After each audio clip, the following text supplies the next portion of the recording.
Regardez, cette tablette que je vous présente aujourd'hui. Alors, on va parler de la marque Oppo. Oppo avec sa tablette qui est pas toute nouvelle, hein, qui a été présentée il y a quelques mois. C'est la Oppo Pad Air. Alors, pourquoi est-ce que je vous parle de cette tablette? Je vous dis tout de suite, on est dans une tablette milieu de gamme, mais cette tablette peut être intéressante pour vous. Pourquoi? Parce que la marque Oppo est une marque qui monte, qui étoffe son catalogue avec de plus en plus de produits. Et c'est la première fois qu'on vient retrouver en France, en tout cas, eh bien, une tablette de la marque Oppo. Vous allez voir que cette tablette, elle est intéressante pour plusieurs raisons. Déjà, le prix, le positionnement, et en plus de ça, elle vient vraiment et elle vient travailler avec votre smartphone. Et c'est justement ce qui va nous intéresser. Alors vous êtes prêts? On y va.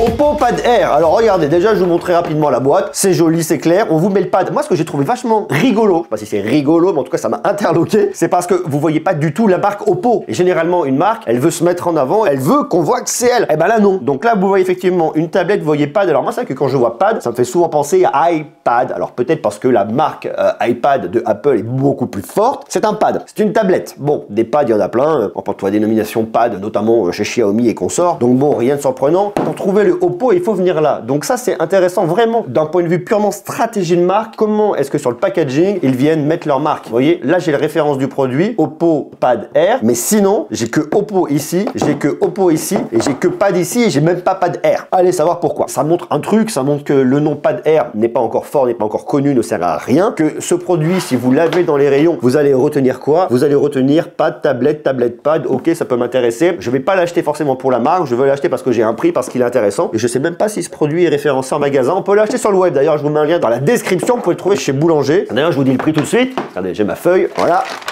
Tac, le jeté de feuille. Alors il y a deux versions. Il y a une version 64 Go, j'ai en tarif 269 €, toujours susceptible d'évoluer en fonction de l'endroit où vous le trouverez, et une version à 128 Go qui normalement est à 349 et qu'on peut trouver à 299 €. Ça veut dire que à moins de 300 balles, normalement, je viens avoir une tablette Android. On se parle bien ici d'Android, mais vous allez voir que c'est bien plus que ça parce qu'il y a ColorOS derrière. C'est un truc qui est vachement intéressant. Si vous connaissez ColorOS sur les smartphones, vous allez probablement apprécier ColorOS pour pad, qui est juste ici. Donc ça c'est chouette. Vous avez donc une tablette qui est intéressante, qui a pas mal de qualité, très honnêtement vu le tarif. Déjà on va commencer par le design. Alors regardez ce design, ils ont ce qu'ils appellent le Oppo Glow, c'est ce petit côté légèrement brillant. Alors bon, c'est pas glow glossy comme on a pu voir ailleurs, mais bon, ça brille un peu, c'est une espèce de petit gris en fait, un métallique. Je sais pas ce que c'est comme revêtement, je pense que c'est un petit plastique qu'on a, mais qui donne vraiment un côté métal et qui est assez premium, c'est très sympa. Un effet vague, ça ils aiment bien ce côté là chez Oppo. Bon, après ça c'est peut-être mieux qu'avoir un truc d'une seule matière, j'en sais rien. La caméra qui est là, la marque qui est là, les normes CE qui sont planquées juste là. En bas de la recharge en USB-C, c'est classique, hein. On a une batterie de 7100 mAh, et alors le truc,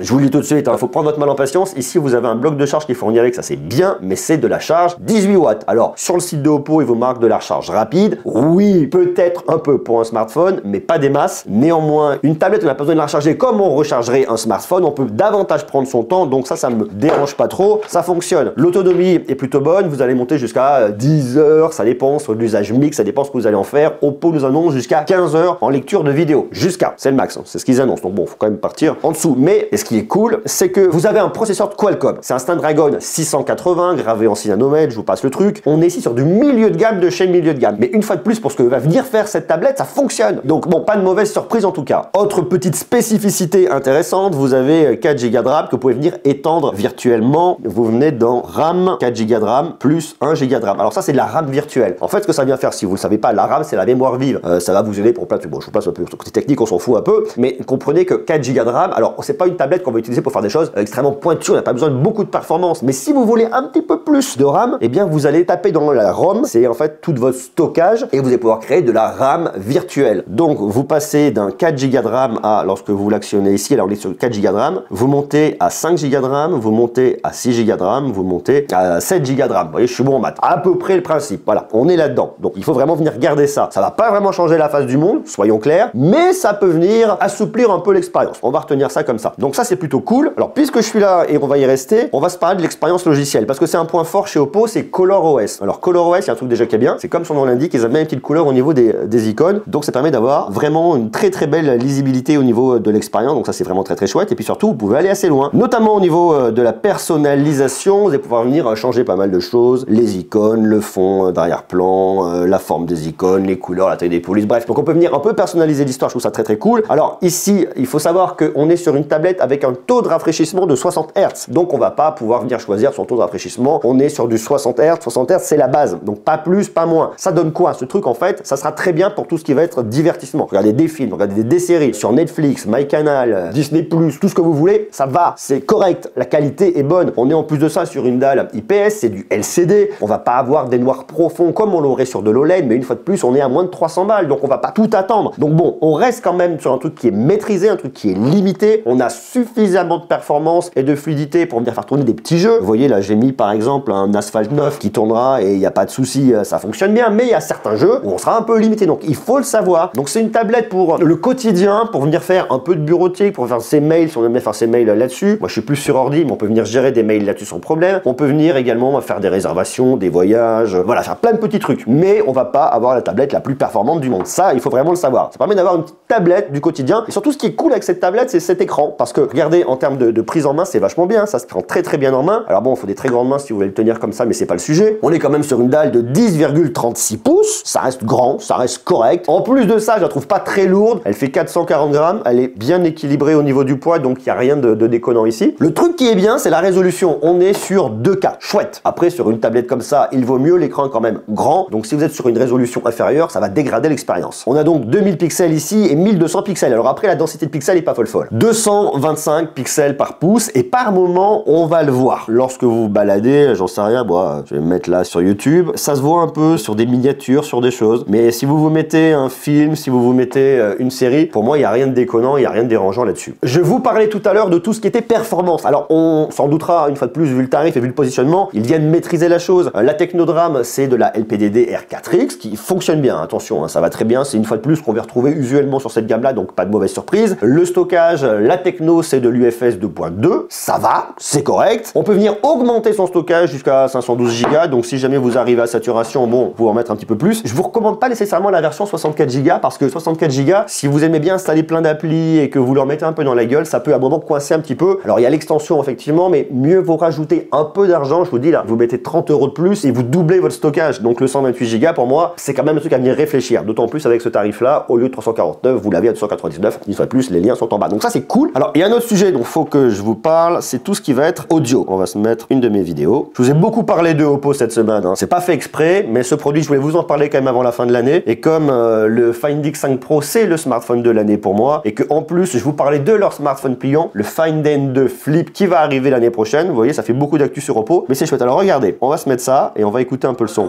Avec l'arrivée d'un concurrent très sérieux. En fait, le truc, c'est que vous avez des haut-parleurs qui vont, son va sortir de là, mais également de là. Alors c'est très compliqué pour vous à vous rendre compte comme ça. Le truc est assez dingue, je vous explique pourquoi.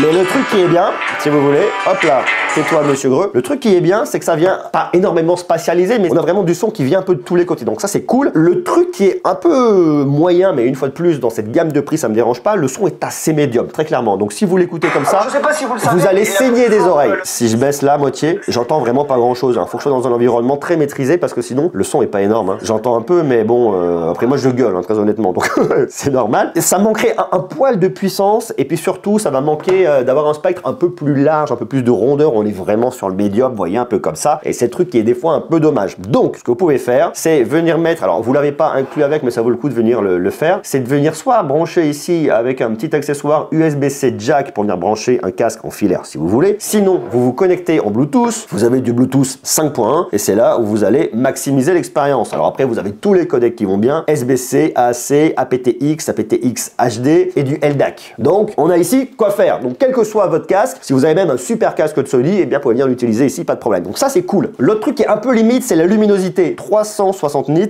Regardez, alors, une fois de plus, ici, c'est pas forcément évident de vous en rendre compte, mais je le trouve pas extrêmement lumineux. Donc, si vous allez à l'extérieur, ça peut être aussi un peu la limite du truc, mais une fois de plus, on a moins de 300 balles. Donc bon, on peut pas tout avoir. Par contre, ce qui est bien, c'est que cet écran est certifié par TÜV Rheinland, venant lutter contre la lumière bleue, donc ça, c'est chouette. On a du Wi-Fi 5. Alors, vous avez des petites caméras, vous le voyez. Alors, pour moi, les tablettes et caméras, on s'en fout un peu globalement. C'est vraiment histoire de venir se marrer. En fait, vous avez une petite caméra à l'arrière là qui est planquée juste ici là, vous voyez, caméra là, c'est une caméra de 8 mégapixels. On ouvre à f 2.0. Histoire 2, vraiment histoire 2. Et vous avez une caméra de selfie qui est juste ici. C'est du 5 mégapixels, on ouvre à f 2.2. Donc voilà un peu pour toute cette expérience globale. Maintenant le truc qui est vraiment intéressant, et ça va je pense vous plaire, c'est qu'en fait sur cette tablette, il y a un truc qui est génial, c'est que vous pouvez faire de la collaboration multi-écran. Je mets des grandes guillemets quand je dis ça. Vous prenez votre smartphone Android. Si vous prenez un smartphone de Oppo, ça fera plaisir à Oppo. Et vous venez le connecter directement. Le truc qui est cool, alors j'en ai malheureusement pas ici tout de suite à vous montrer, mais en fait ça va venir afficher la fenêtre de votre smartphone ici, et vous allez pouvoir directement sur votre tablette, taper dans votre tablette et taper dans votre smartphone. Donc répondre à vos messages directement ici. En plus de ça, cette fonctionnalité elle est cool. Pourquoi? Vous pouvez faire des copier-coller. Vous copiez du texte dans votre tablette, vous le collez directement dans votre smartphone et réciproquement. C'est grâce au système du presse-papier, très facile. Faire glisser, déposer des images d'un côté et de l'autre, ça marche bien. Et également utiliser la connexion internet de votre smartphone comme un petit modem ici. Vous venez partager très facilement. Bon bref, ils ont optimisé le système et ça permet de faire connecter vos appareils Android ensemble. Donc ça, une fois de plus, c'est très malin et ça c'est chouette. Donc on a une expérience qui est complète, que vous souhaitiez l'utiliser pour venir réserver vos vacances, pour regarder des films, des séries, des petits jeux, pas trop gourmands, pour gérer vos emails, pour écrire à Tati, pour faire ce que vous voulez. Eh bien, je trouve que cette tablette est pas mal et une fois de plus, c'est la première à arriver en France dans l'écosystème Oppo, écosystème qui se développe avec de très beaux smartphones, avec un smartphone qui se plie qui va arriver l'année prochaine, avec l'Oppo Watch, peut-être d'autres Oppo Watch qui va arriver l'année prochaine avec des écouteurs, les Anko, donc ça c'est cool. Donc on a une gamme qui se développe et ça, cette notion d'écosystème, elle est forte parce que ce soit chez Oppo, que ce soit chez Xiaomi, que ce soit chez Honor, que ce soit chez Samsung, que ce soit chez beaucoup, eh bien on va retrouver des écosystèmes et c'est tout l'enjeu des marques aujourd'hui, de venir vous proposer le maximum de produits, vous rentrez par smartphone et après vous vendez tout le reste. Alors, même si les marques préfèrent que vous preniez tous les produits de la même marque avec une optimisation, néanmoins c'est Android, ça marche, c'est ouvert et ça c'est chouette. Voilà, donc moi je trouve plutôt cool cette tablette. Une fois de plus, elle est loin d'être parfaite, mais à son tarif, je la trouve vraiment très honnête et je trouve qu'une fois de plus, Oppo fait du bon travail. Donc, si vous recherchez une tablette à un tarif maîtrisé, une fois de plus, je vous mets le lien.